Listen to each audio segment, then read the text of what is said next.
ನಮಸ್ತೆ ಎಲ್ರಿಗೂ ವಿದ್ಯಾಸ್ ಕಿಚನ್ಗೆ ಸ್ವಾಗತ. ನಾನಿವತ್ತು ಗೆಣಸಿದ್ದು ಪೋಡಿ ಹೇಗೆ ಮಾಡೋದಂತ ಹೇಳಿಕೊಡ್ತಿದ್ದೇನೆ. ಈಗ ಮಳೆ ಸಹ ಜೋರು ಬರ್ತಾ ಉಂಟು. ಹೀಗೆ ಬಿಸಿ ಬಿಸಿ ಪೋಡಿ ಮಾಡಿ ತಿಂದರೆ ತುಂಬ ಒಳ್ಳೆಯದಾಗ್ತದೆ. ಈಗ ನೋಡಿ, ಗೆಣಸಿದ್ದು ನಾವು ಸಿಪ್ಪೆ ತೆಗಿತೇವೆ. ಸಿಪ್ಪೆ ತೆಗೆಯದೆ ಸಹ ಮಾಡ್ಬೋದು. ಇದಕ್ಕೆ ದೊಡ್ಡ ಸೈಜ್ ಗೆಣಸಿದ್ರೆ ಒಳ್ಳೆಯದಾಗ್ತದೆ. ನೋಡಿ, ಈಗ ಸಿಪ್ಪೆ ತೆಗೆದೆ ಅದನ್ನು ತುಂಬ ತೆಳುವಾಗಿ ಕಟ್ ಮಾಡಿ ಇಡಬೇಕು ನಾವು.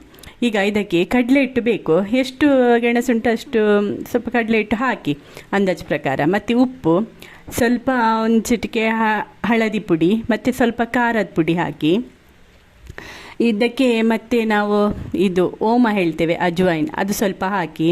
ಅದು ಅಂದರೆ ಸ್ವಲ್ಪ ಗ್ಯಾಸ್ಟ್ರಿಕ್ ಟೈಪ್ ಇರ್ತದಲ್ಲ, ಅದಕ್ಕೋಸ್ಕರ. ಮತ್ತು ಜೀರಿಗೆ, 1 ಸ್ಪೂನ್ ಜೀರಿಗೆ ಹಾಕಿ. ಅಂದರೆ ನೀವು ಎಷ್ಟು ಪ್ರಮಾಣದಲ್ಲಿ ಮಾಡ್ತೀರಿ ಅದಕ್ಕೆ ತಕ್ಕ ಹಾಕಿ ಜೀರಿಗೆ. ಆನಂತರ ಇದನ್ನು ಸರಿಯಾಗಿ ಕಲಸಿಕೊಳ್ಳಿ.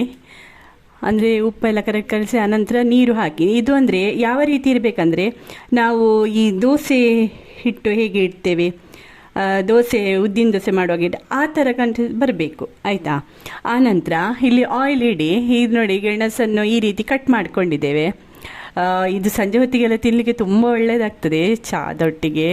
ಆನಂತರ ಇದನ್ನು ನೋಡಿ, ಆ ಮಸಾಲೆಯಲ್ಲಿ ನಾವು ಗೆಣಸನ್ನು ಸ್ಲೈಸನ್ನು ಮುಳುಗಿಸಿ, ತುಂಬ ದಪ್ಪ ಮಾಡಬೇಡಿ, ಹಾಕಬೇಕು. ಇದಕ್ಕೆಲ್ಲ ನಾನು ಅಡುಗೆ ಸೋಡಾ ಎಂತ ಸಹ ಹಾಕಲಿಲ್ಲ, ಆಯಿತಾ. ಹೀಗೆ ನಾರ್ಮಲಾಗಿಯೇ ಮಾಡ್ತಾಯಿದ್ದೇನೆ. ನಾರ್ಮಲ್ ಆದ್ರೇ ಚೆಂದ ಆಗ್ತದೆ ತಿನ್ನಲಿಕ್ಕೆ, ಅದಕ್ಕೋಸ್ಕರ.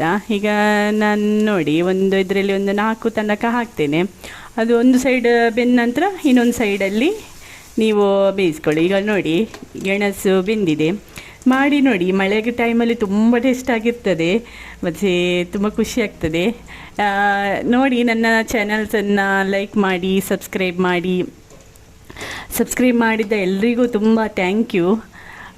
ಮತ್ತು ಲೈಕ್ಸ್ ಮಾಡಿ, ಕಮೆಂಟ್ಸ್ ಮಾಡಿ.